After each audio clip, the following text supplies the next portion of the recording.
Welcome, dear listeners, to Satanists Nextdoor. We're your hosts, Lilin And Tommy Levine. Whether you're an open-minded, curious onlooker or a fellow Satanist seeking camaraderie, our goal is to share our personal experiences and delve into the intricate tapestry of Satanism in our daily lives, occasionally inviting other guests to share their unique perspectives, leaving no pentagram unturned. We'll explore how our beliefs shape our views on society, dive into struggles and triumphs we've encountered, and reveal the humanity that unites us all. So grab your favorite chalice and join us on this captivating journey. Satanist Nextdoor is ready to peel back the curtain and offer you a glimpse into our world, one captivating episode at a time.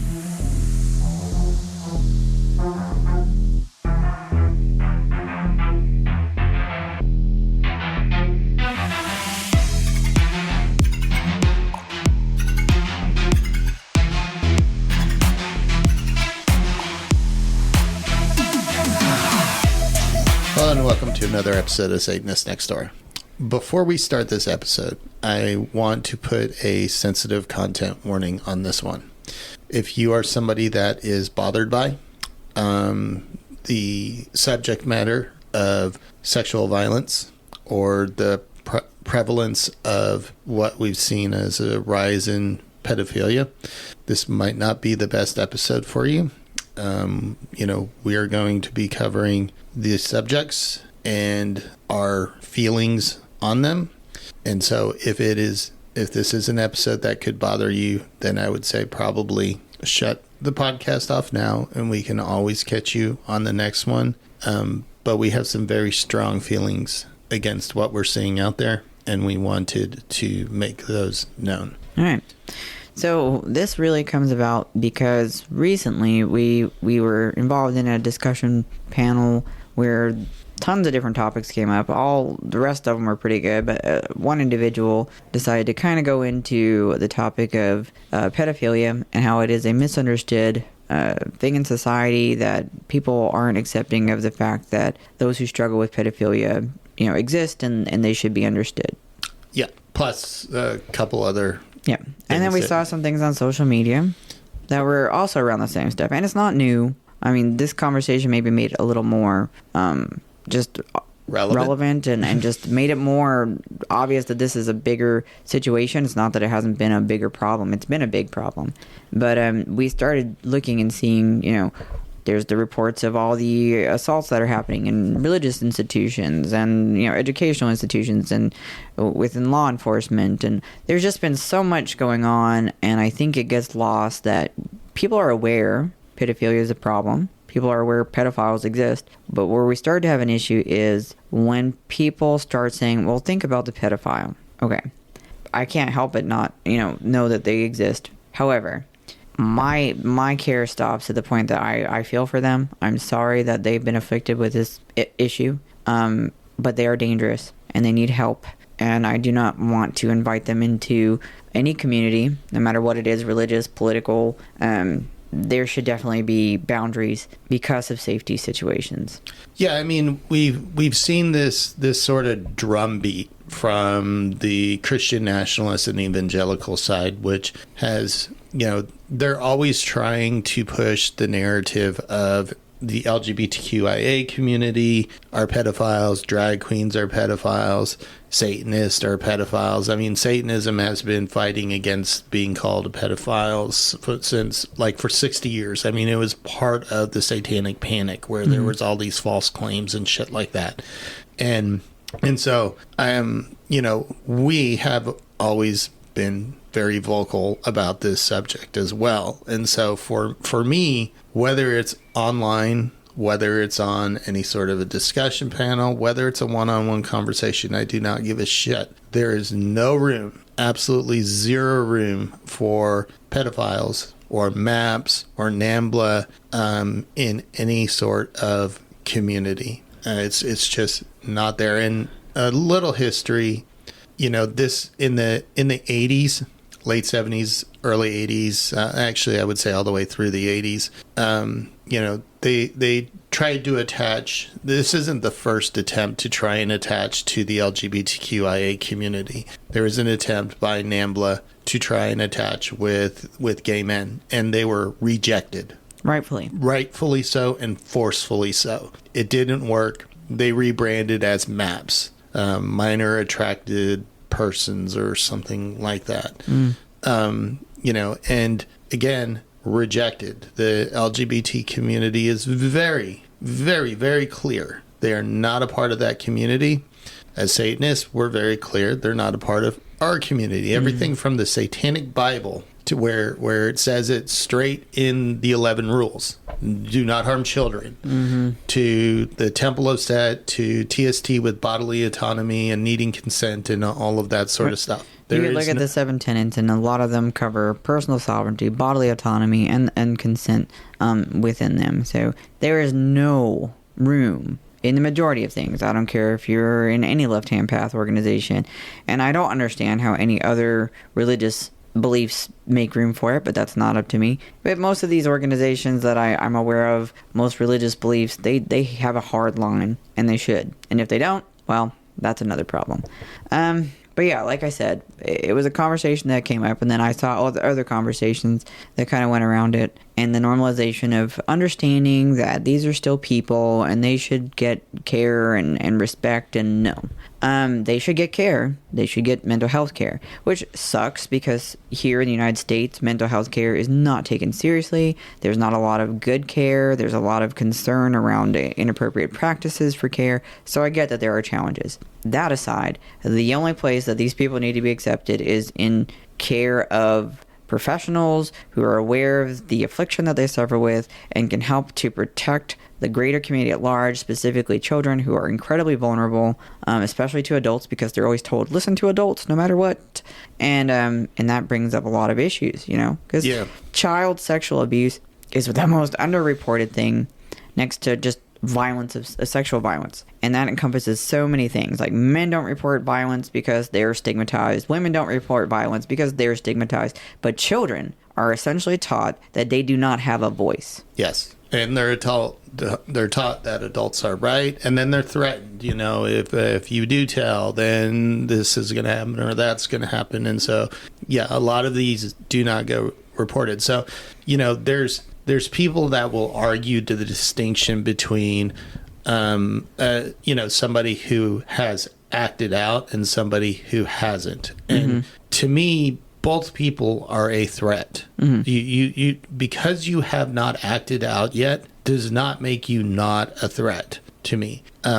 Because you have these intrusive thoughts that you are focusing on, and, you know, again, I'm sorry for that, but it does not belong in any community, and no community needs to be pointed at and said, you know, oh, this is what this community is about, because that's just the furthest from the truth. And I want to be clear, and we've discussed this before. Everyone struggles with intrusive thoughts, things that they fixate on and stuff like that. And most of that is just completely normal. You know, you get mad and your boss like does something really inappropriate and you're like, man, I just wish I could punch them in the face. That could be, you know, a very unhealthy thing to fixate on, but everyone has that thought, and it comes and it goes, and that's, you know, fine. You know, people get mad when they're driving, like, why does this idiot always want to cut me off? And, you know, you think about the guy that took your parking spot in the parking lot, and maybe you want to like ram into the back of their car. But these are quick, fleeting thoughts. Normal people have them. It's acting on those that does begin to create problems. I feel, though, however, when it comes to obsessing about sexual interaction with children, now we've entered into a very different space. Very much so.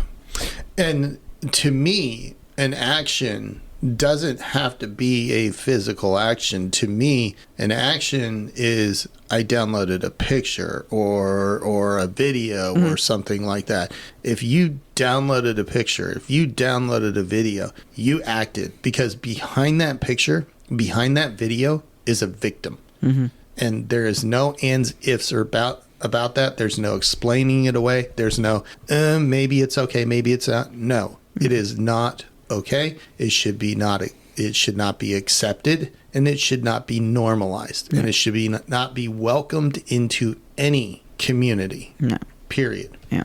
I don't care if you pick up a, you know, clothing catalog that has kids in it because you want to look at them in that way. It's still wrong. And the reason why this conversation and this situation was so difficult for me, and it took me some time to really talk it over and think it out, is because, and I've mentioned this before and I've shared a bit about it, I personally was affected by sexual violence as a child. I was a victim of sex trafficking as a young child, and it colored a lot of my life from that moment to today.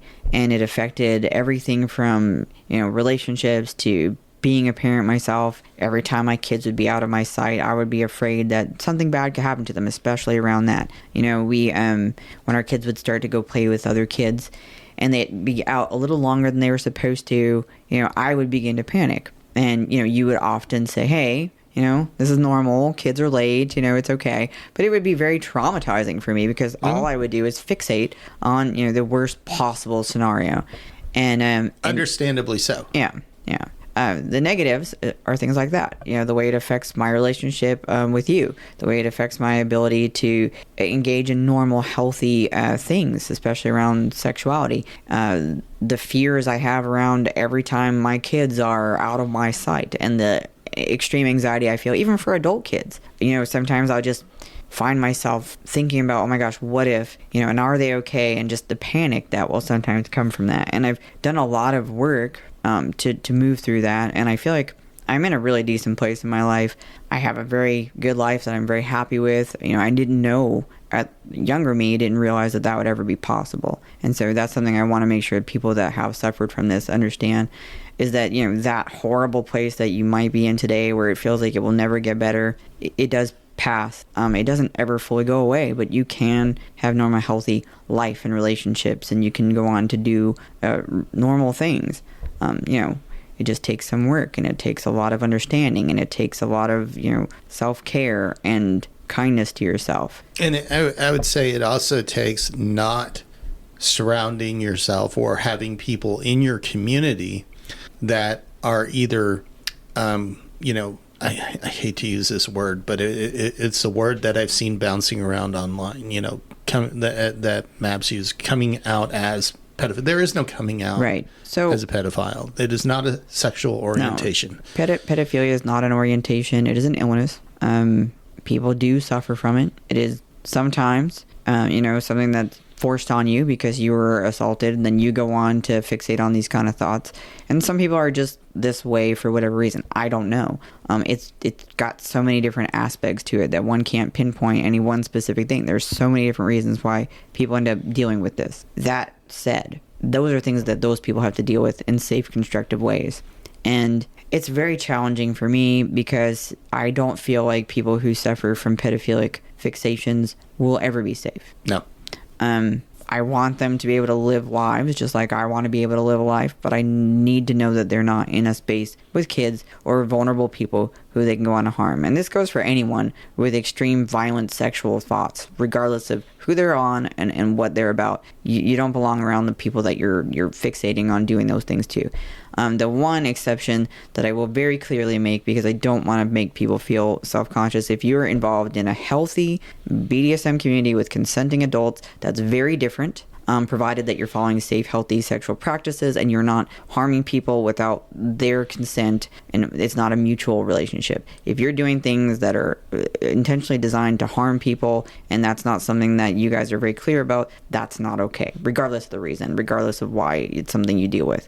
Anything around children is never, ever okay. And that's what I was going to say. Even in that community, there is a very strict no minor, nobody. I mean, if you're a child, if you're under 18, you cannot consent, period. End of story. There is no ands, there is no ifs, there is no buts. And so that is just not okay. And it's not okay to normalize it. It's not okay to try and, look, if you personally want to make it your mission and to try and help people that have these intrusive thoughts that have not acted on them yet. I'm gonna put that out there. You're talking to people that have not acted on them yet. That is your choice, but you have to do that without putting other people and the rest of your community, whatever community it is, at risk. So that means whether you're in the LGBTQIA community, whether you're a Satanist, whether you're a pagan, whether you're a Christian, whether you're a Catholic, whether you're a Jew,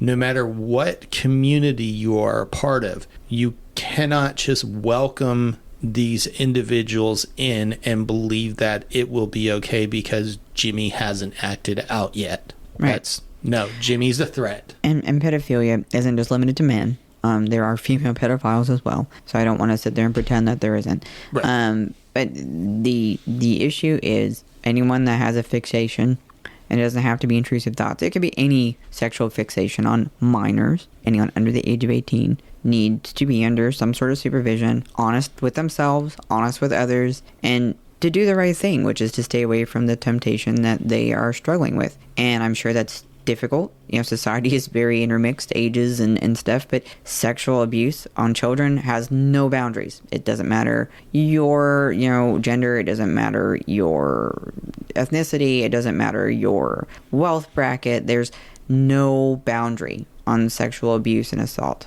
And that's a problem. There's such a prevalence that there's literally no safe group of people from this issue. Yeah. And especially if the community is either practicing radical forgiveness, which you see in the Christian community. Well, so-and-so did this, but that was 5 years ago, and they're better now. No, they're not better. They're still a threat. And if you welcome them into your community and you make them a youth minister or something like that, you have put your entire community and all those children at risk, because there is not a day that goes by, even though, we see Christian nationalists point to and try and make it out that drag queens and members of the LGBTQI community or Satanists or whatever are groomers. Allies, or anybody that's an ally, they try and point the groomer factor over. There's not a day that goes by that I do not see the reports of Christian youth ministers, of Christian pastors, of teachers, of police officers. In other words, people in the position of power that are arrested and convicted of something having to do with child sexual assault. Yeah. We're not talking about accusations. Nope. We're talking about people that were actually found to have committed acts of violence on children. And I want to make sure that distinction is clear. Accusing someone of something is not the same as them being guilty. We have to be very careful as individuals not to make assumptions about people without any actual clear evidence. If you feel uncomfortable, make every possible move to separate yourself from those individuals and to protect people and be honest with people about your concerns. It is okay to say, I have these feelings, I'm uncomfortable. It's not okay without evidence to make a claim about somebody, because that could ruin their life, and it's a very dangerous game to play. So I will put that out there. One of the reasons why that is something I feel it's important to say is because not too long ago, and I was very conflicted about this, the state of Florida decided to put the death penalty as an option for people who were deemed pedophiles. And I really went back and forth with this. I read a lot of stuff about it, and what I found very concerning, aside from the fact that I don't really have a lot of faith in our judicial system and our legislative system, aside from all of that, there was the issue where they were starting to try and lump parents who were supportive of LGBTQ kids, parents who supported trans kids, trans adults, people in the LGBTQ community. They were trying to lump all these people together as deviants and sexual predators. So if you think that through, you realize, well, this is really unsafe, and they're trying to lump all sorts of people together. I was conflicted because I don't know what the right thing to do is in the situation where someone has committed violent acts towards children. They're not safe for society. They're not safe for themselves. But again, I don't know that just ending someone's life is going to make any difference of positive either. So if you are someone that has committed these kind of crimes, you have to be under a safe, secure supervision. You can't be out in society, in my opinion. The end. But the death penalty thing, now we're going down a road that is very, very, very concerning. Yeah, that's a slippery slope. And again, like you said, we talked about it a bit because there is mixed feelings there for actual sexual predators. But the difference is what Florida was trying to do is what the Christian nationalists and the evangelicals are trying to do is they try and point at other communities, and they try and say that these communities are, or members in these communities are sexual deviants. It happened in the Satanic Panic. Well, you know. And to be very clear, this is not new rhetoric. No. It happened back in Germany. It happened in Poland. It happened in a lot of other countries who began to separate out what they considered undesirable people. And every group that they considered undesirable, and it's not just the Nazis who did this. This is something that's happened even prior to that, but it happened during that period where they would say, oh, these people are all sexual deviants and they're a danger to society. And then they would start pushing them out and moving them into this other category, and it became very dangerous. And that is what we're seeing again today. So yes, I do believe that people that struggle with thoughts of pedophilia are a danger, point blank, end. But that is a very different thing from normal, healthy individuals who are seeking healthy relationships in communities like the LGBTQ community. That is not a sexual deviance. That is normal. If you as an adult or as a young person with people of your same age range are, having those desires to seek out relationships, that's what normal, healthy people do. Nobody stops to say, hey, why are you straight? Why do you want to date, a boy if you're a girl? These are just normal things that people do. It begins to become a problem when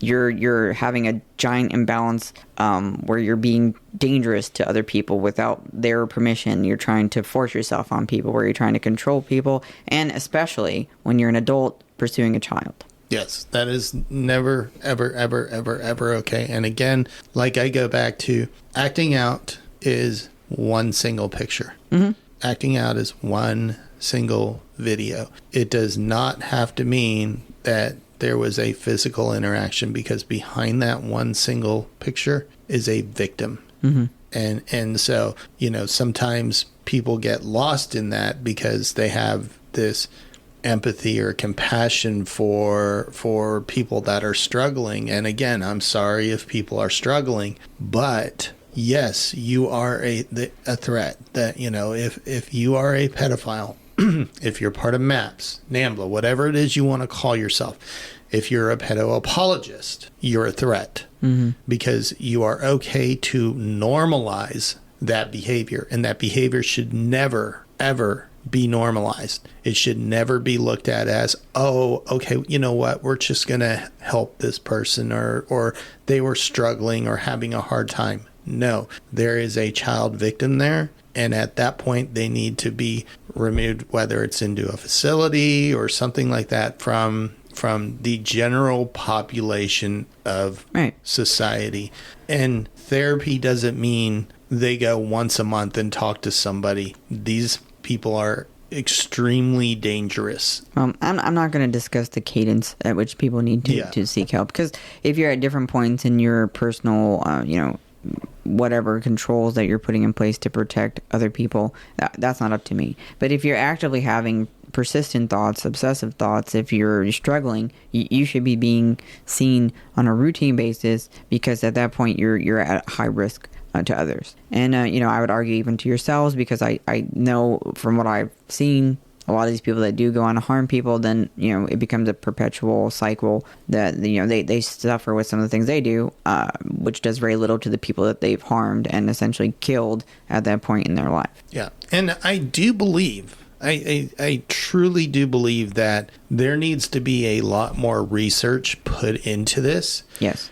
There should be scientific research to try and figure out why, how, and is there a way to identify early and treat, all of that sort of stuff. There needs to be research into it. So there needs to be an acknowledgement that this is an issue, but not an acceptance, or not a what was the word I was using? Not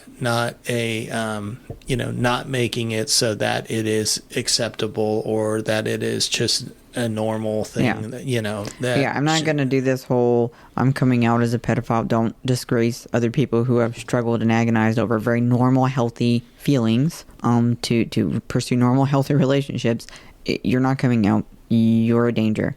You have every obligation to yourself and to the community at large to alert people to these feelings. That's a healthy, responsible thing to do. You do not have the right to seek acceptance in a community or pretend that you are part of a community. You are part of a group of people who suffer from an unfortunate illness. Yeah, and when you normalize the situation, then it becomes dangerous, because then you get a group of people, like-minded individuals together, who then feed off of each other. And you brought up a movie. I did. Now you got to be careful. No, I know, but the premise of what you were saying makes sense, and that was what I was trying to get at. Just like I don't want to lump other people together with very inappropriate, very harmful things. I don't want to mistakenly say I'm saying these things are the same, because they are not. There is a movie called Soft and Quiet. I'm going to warn you, if you choose to watch this, it is not a documentary, it is a fictional movie. It is very, very disturbing. It's disturbing because it goes over topics of racial violence. It goes over sexual violence. There is a lot of things happening in this movie that are, in fact, disturbing. And it's even more disturbing because it's not that unrealistic in today's society. It is something I could absolutely see happening, which makes it that much more uncomfortable. And it's an incredibly dangerous thing. So essentially the premise of the movie is a group of individuals who identify as extremist white supremacist type people create essentially a group where they want to bestow upon the world the virtues of their specific love for white supremacy. And in this group, they begin to support one another and egg one another on, and it leads to exactly the worst places that you could imagine, and bad things absolutely happen. Yeah, they normalized the feelings. They normalized it, they gave voice to it, they gave support to it, and it led to them, instigating one another and then engaging in harmful behavior that was just, it was insane. The reason why I drew the parallel, the only reason I drew the parallel is because when I feel like things like NAMBLA, things like MAPS are groups that encourage people to act on the worst impulses from the thoughts that they have. Thoughts alone aren't awful, although I'm going to question you if you tell me that I think that it's okay to engage in relationships with children. I think it's okay to be a racist. I think it's okay to be a bigot. I might really kind of wonder and be a little uncomfortable. But, I might also ask you, well, what do you mean by that? What exactly thoughts are you talking about? Yeah. But if you go on to tell me that I think it's not really that big of a deal, if an adult, because some kids seem mature. No, just stop right there. If they're under 18 and you are over 18, that is a no. People say, well, what about parents that, talk to their kids about comprehensive sexual education? That's not grooming. That's not pedophilia. That's called being responsible. You talk to kids at a very, very, very age-appropriate level about very specific things that have to do with, as someone that survived sexual violence, as an example, I would teach my kids from very early that they have spaces that are not okay for people to ever touch, or, if people do act inappropriately or do things that make you uncomfortable, that you should talk to an adult. And then I would go on to, well, what does that mean? Well, if someone were to pat, your bottom and that made you uncomfortable, they shouldn't be doing that. You should tell mom or dad that someone did that. And then we would talk to that adult, and they said, well, what if the adult says that, something bad could happen if I do that? Well, no one should ever tell you to lie. And if they try to make you feel uncomfortable about lying, then there's something wrong with that adult. Mom and dad are perfectly good at taking care of themselves. Don't ever be afraid of that. And, still let us know. Yeah. So you have very normal discussions with your kids about things, unfortunately, that could, happen in their life. You have spaces that are private to you. These are your boundaries. It's okay to tell people not to hug you, not to touch you. If, Uncle so-and-so that pops over once in a while makes you feel uncomfortable, you have a right to say, hey, I don't want you to hug me. Or Auntie so-and-so or Grandma, Grandpa, they don't have a right into your space, and it's okay to say no, and I don't feel like it. Yeah, and it is, you have an absolute right to have a safe space. And that's why I cringe when I see these communities, and again, it doesn't matter if it's Christian, Catholic, pagan, whatever community it is, if they start accepting either apologists or they start accepting people that are, have, I hate this term, that come out as pedophiles, because to me, maybe we could just call it admit. Yeah, okay, we could just call it admitting. Let's do that, because that's coming out is something that healthy individuals that have normal sexual desires and normal identity thoughts, things like that, are being very vulnerable and sharing with people something that they know society doesn't consider acceptable, when in fact it is. So it's very different. Yeah, and unfortunately, that's the language that they use. That's why I was struggling to right. Okay, what do I say? Because it's not the same sort of thing. Yeah, you're not coming out. You're admitting. Yeah. And so when you allow those individuals into your community, you are risking your community. You are putting trauma on people in your community that are survivors of that as well. And it shouldn't be, and you're also normalizing it, and it should not be normalized. It is not okay. It is not something that should ever be normalized. No. And I don't care how much compassion you try and have. Again, even with TST, they have the tenets of compassion and empathy. At the end, it says within reason. Right. Now, this is beyond reason. Every community has an obligation to responsibly discuss the fact that these individuals exist in society. They do exist. They are real individuals, and they are afflicted with this for a variety of reasons. Not my job to be responsible for that. As people in a society, we have a right to be safe. We have a right to not have our personal boundaries violated, and we have a right to be respected, regardless of who you are, how old you are. This goes absolutely against all of that. So we, as a community, have an obligation to discuss the fact that it exists and to encourage people to be honest. With that without necessarily assuming the worst, but then to make very clear boundaries about those individuals and to encourage them to get help. I'm not discussing any kind of harm coming to them or vigilante justice sort of situations or, assuming that you know what that means in their life. I'm telling you, that's a point where you say, thank you for being honest. I encourage you to seek help and then to be very clear with them. If you have a family, you have an obligation to your family to protect them. You have an obligation to your, community to protect them. Nobody wants to or should be exposed to this individual without being fully aware of the reality of the things that they struggle with. And if that's too much for them, I'm sorry. That's an obligation you have to people when you have this problem. Yeah, and so when I see either people admitting to this or I see people pushing the propaganda, they're apologists, they're trying to normalize it. Maybe in their mind they think they're trying to do a good thing and help people be accepted. But no, this is nowhere close, nowhere even on the same page as the struggles that the LGBTQIA community have gone through to have normal relationships. Again, normal relationships. You might not like those relationships, but they are normal relationships. In no way, shape, or form is pedophilia a sexual orientation. No. It is a threat, and so the person, whether they have acted out or not, is a threat. And I would even say people pushing the propaganda are a threat for me. I mean, I want to be aware. If you're pushing that, I want to know that's how you think, because our levels of our fear indicators or danger indicators are way different, and I need to understand that about the people that I'm around. Right. Yeah. There's not a world in which I'm going to tell you that it's okay to normalize this, and it's not just pedophilia. If you're someone that has a sexual deviance that leans towards any kind of, whether that's, I saw something earlier today which was very disturbing for zoophiles. That's another yuck, gross thing where you're condoning the assault of animals. Oh. That's also gross. That's not acceptable. If you're someone that's fine with necrophiles, again, not okay. These are things that go, again, when you are breaching consent and when you are imposing your desires on other people, when you are using people instead of engaging in healthy reciprocal relationships, there is a problem. Yeah. And as part of this, because again, we see this propaganda. We see this stuff online, on social media all the time. We hear it occasionally in groups, as in discussion groups and things like that. And so I was kind of curious.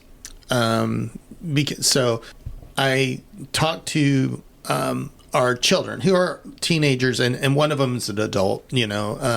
I wanted to see, because Gen Z and all of that, they are more of a open-minded group. Yeah. Open-minded group. So I wanted to see, is your generation actually looking at this in this way? So I sort of asked the same sort of questions. Do you see pedophilia as a sexual orientation?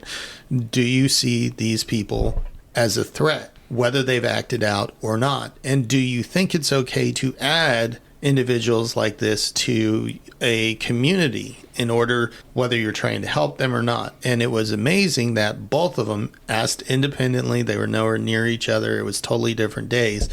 They gave the same exact answer, which is no, is not a sexual orientation. Yes, they are always a threat. And no, they should never be added into a community, because by doing that, you are normalizing it, you are making them feel like it's okay, and you're starting to give them confidence. And they should not have confidence that these feelings are okay. Yeah.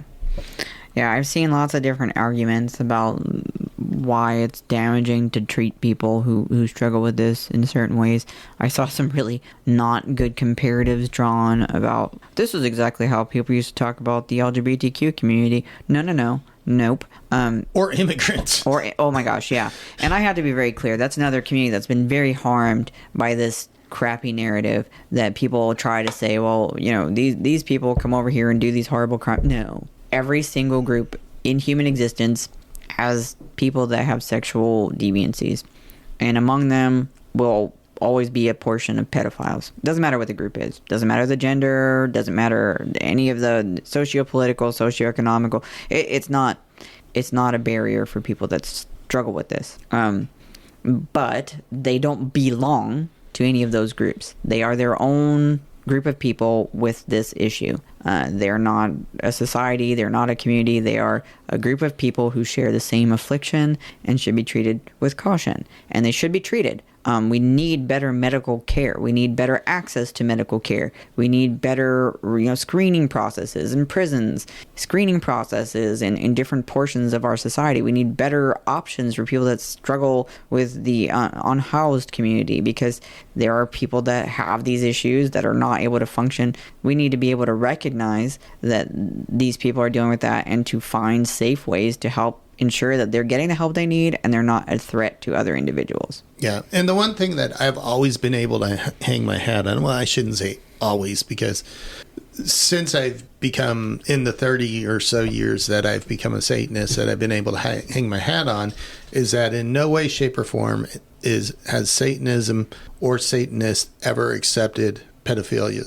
Whether NAMBLA, MAPS, whatever acronym rebranding they want to call themselves, it has always been very clear from the very start, no, this is not okay, it's not accepted. If anybody in the community finds out about somebody, they're ejected from the community. And I've always been able to feel very safe in the satanic community, because I know that it is like a core, one of those core sort of things. Whereas when I look at the Christian community, I see a lot of the opposite. I see radical forgiveness. Mm-hmm. I see them move, and I include Catholics in this. So when I say Christian, I go everything from Catholic all the way down to evangelicals. I see them move a person that they know did something to some children from one location to another. They ignore it. They everybody deserves forgiveness sort of bullshit through that. And no, I'm not okay with that. And it is a threat, and that is when it becomes dangerous. Mm-hmm. Yeah, I mean, if you have people in an organization that you feel are valuable in that organization and you want to find a safer space for them, make sure it's a space that people are aware of their affliction, and where they won't be exposed to, people that are vulnerable to that affliction. I mean, there's tons of places where you can have people doing things that they won't be around kids. And if you as an individual are so impassioned to aid these people, then find programs that work with them and help to provide the support they need to not be offenders. Yeah. And again, all of those is assuming the person has not offended yet. Right. Now, the minute you offend, and again, I'm going to redefine this because I want to be crystal clear. Offending is one picture. One video. It does not necessarily mean you went out and did something physical. It is one picture, one video, anything like that, because there is a victim behind this. The minute you offend, at that point, then yes, they need to be some sort of a legal option. However, whatever punishment is doled out needs to happen, and then whatever treatment and stuff like that. But it is pretty well documented that once people offend, they tend to re-offend. The rate of recidivism. God damn it. Yes, that thing. The rate of recidivism. Fuck my life. Yes. Yes. And so, yeah, once that line's been crossed, all bets are off for me. It's just, if you have an image, you're more likely to go and buy, get more emboldened to find more images, to feed more desires, to then go on to something more and something more. And then it just becomes a kind of a snowball effect where you're just trying to constantly chase that feeling. Yeah. And again, having a group of people together, or a group of people that are apologetic or overly sympathetic, only normalizes, only enforces that those feelings are okay. Now, I'm not talking about support groups that are led by care facilitators that know what they're doing, where they help each other to move past these thoughts and recognize that people in this group are suffering from it, and encourage each other not to do the bad things. Not shitting on those. I'm talking about groups of people like these other ones that are self-led, and that includes some of the groups that say that they're anti-contact groups. It's something that I've seen within the pedovert community, where they're supposedly encouraging one another to not do the thing. I just feel very uncomfortable with that without some kind of intervention or observation from someone that is aware and able to kind of be on top of whether or not there's risks. Yeah. And one thing I do want to say is, I know you've been public about things that have happened to you in your past, but I want to thank you, because you were more public in this than I think you have in other episodes. And you have done an extreme amount of work, and you have done a wonderful job of, moving through the things that you need to do in order to, kind of live a more normal life. But I know, forever you were changed. And you were still a wonderful mother, still a wonderful wife. And I just wanted to appreciate you for being so open with the rest of the community,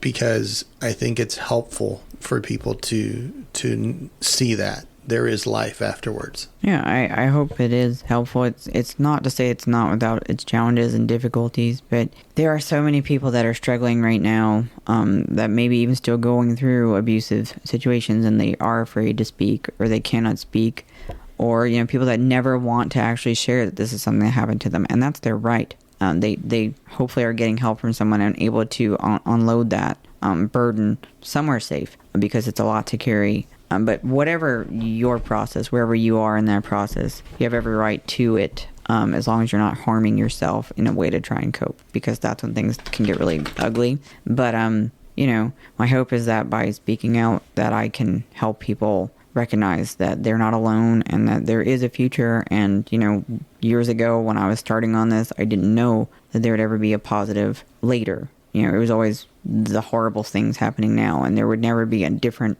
option. I would always be looked at like this person that I saw myself as at that point. And, it does get better. It doesn't go away ever fully, but, you can lead a normal, healthy, productive life. Normal being, being able to have enjoyable, healthy relationships with people, and to enjoy your life. So I don't think there's anything that we need to add to that. So I think that is a perfect place to end this difficult but necessary conversation.